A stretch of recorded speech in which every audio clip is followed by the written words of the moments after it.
Hi guys, welcome back to the channel. Thank you guys so much for always tuning in. Thank you for always showing your support and your love. I really appreciate it. I just want to say thank you guys so much. Welcome back to the channel. For all the new subscribers or whoever's watching for the first time, welcome to the channel. I hope you guys find great benefit from my content. And yeah guys, so today is very simple setup that I'm doing. This today's setup will be for Jack and Jill, and this is the Bergen Passaic chapter. There's plenty of chapters. This one is Bergen Passaic. So I believe that today they're having a Black Family Day. I believe that's what it's called, Black Family Day. And they're also doing some graduation ceremonies for all they're just highlighting like the kids that are in the program that are graduating high school and going off to college. So they are displaying like some tables outside, and like the families come in and decorate the tables. You know, basically with the, you know, stuff from the college that they'll be going to, and, you know, things like that, just to kind of highlight their accomplishment. So it's actually a great thing. It's a great foundation. And yeah, they really take pride into their stuff. So today I'll be creating a backdrop for their photos. I did 2 columns that will be going on the stage area behind where the speaker will be, and that's pretty much it, guys. So this event was actually supposed to be the next day, and it turned out that they decided to go in the night before and set it up, which kind of worked out in my favor. So this is why I am now prepping on site, because I was initially supposed to be setting up the next day. So prepping all my balloons on site here. It's just 3 tones. Most of the Jack and Jill stuff is gonna be the pink, the blue, and either like a gold accent or a white. So these are always going to be the colors. You know, some chapters choose like lighter colors than others. Some chapters will do like 2 tones of blue, 2 tones of pink, and then like the gold or the white. So it all depends on what their preferences are. Some add florals and some don't. In this particular one, we won't be doing any florals. So you guys, just stay tuned and watch the process.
Okay guys, so for this setup I will be doing an 18-foot garland.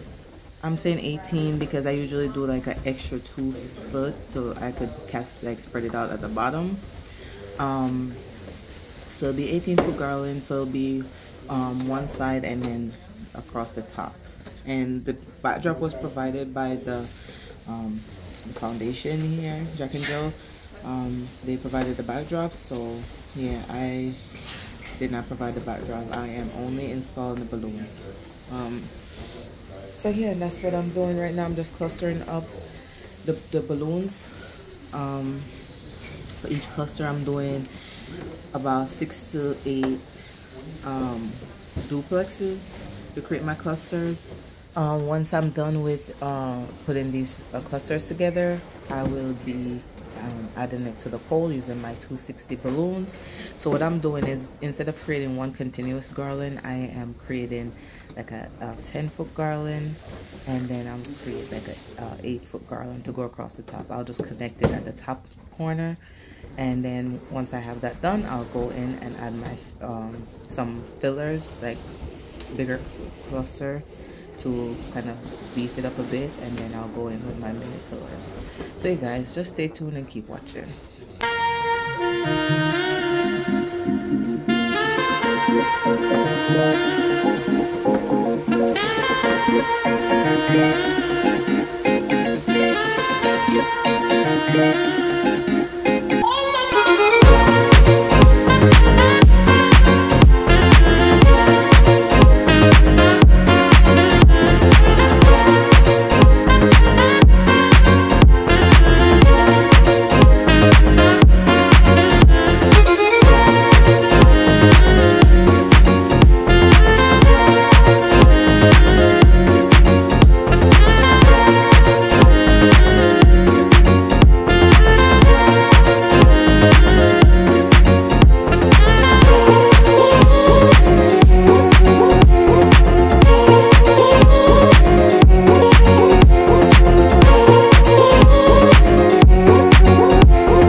Okay guys, so the first side of my garland is up, and I am now ready to install the second half of the garland.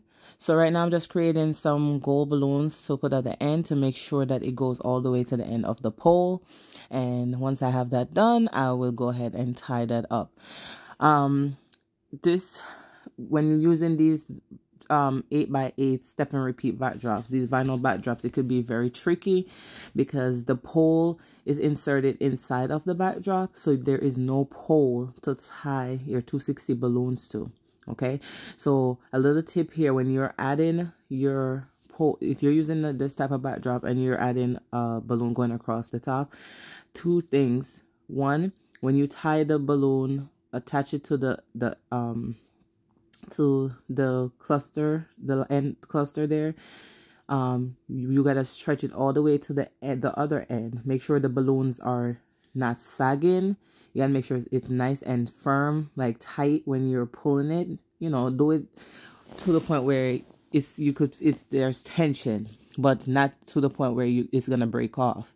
So you want to first make sure that when you're doing it, it's not drooping down, it's not sagging, because what's gonna happen is once you start adding those fillers, it's only gonna sag more. So you want to make sure from the beginning you have a tight base, like going across. And then what I do also to give me some extra security, I take one of my adhesive hooks and I find a midpoint. You could actually put it in more than one location, but I find a midpoint from the backdrop and I put my adhesive hook on there, and then I tie the 260 to the adhesive hook, and I use that to help keep the middle part of the garland straight instead of have it sagging. So that's what I'll be doing here. And then once I get to the end, I do a 260 at the end of that pole. I just loop it through the gap on the opening on the pole, and then I just use that to secure the balloons. So that's just a little tip here when you're working with these vinyl backdrops, guys. It could be very difficult, and if you're new to this and you're using it for the first time, you will have a lot of difficulties. Another thing that you could do, if you don't have the adhesive hooks, you could actually use clamps, okay? But you want to make sure that you have a big enough clamp, because these step and repeat, these pipe and drape poles, they could be really like thick. So if your clamps are not big enough to go over it, then you're gonna have issues because it could just like come back off. So when you're doing that, just make sure you have either big enough clamps or you have the adhesive hooks. I go for the adhesive hooks because it's something that you could hide behind the backdrop. You don't see it, versus the clamps. Like if you don't have enough balloons there, then you probably could see the clamps through the balloons, or the clamp could come off if you put too much tension on it, or if it's not fitting properly on the pole. So you guys, just a few tips there. Just stay tuned and keep watching. I'm just gonna continue.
Okay guys, so I've just completed putting up the base of the garland and I've fluffed it up a bit. I have not yet completed the mini fillers. I blew up the balloons, but I still have to twist them. So right now in the meantime, what I'm doing is creating some duplexes to create 2 balloon columns that I'll be putting in the main room on the stage. So yeah guys, just stay tuned and watch the process until the end.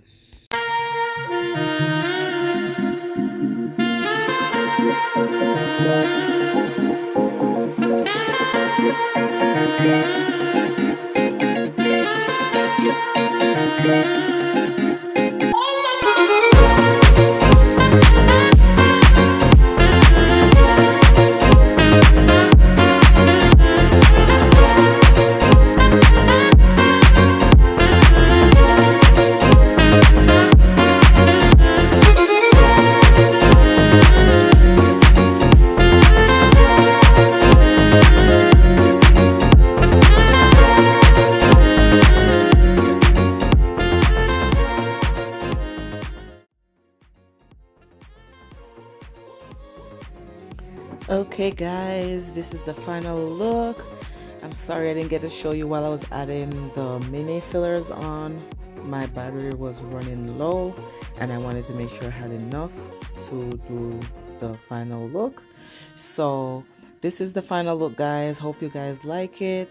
It was pretty, you know, like simple. Like I said, no florals, still came out really cute.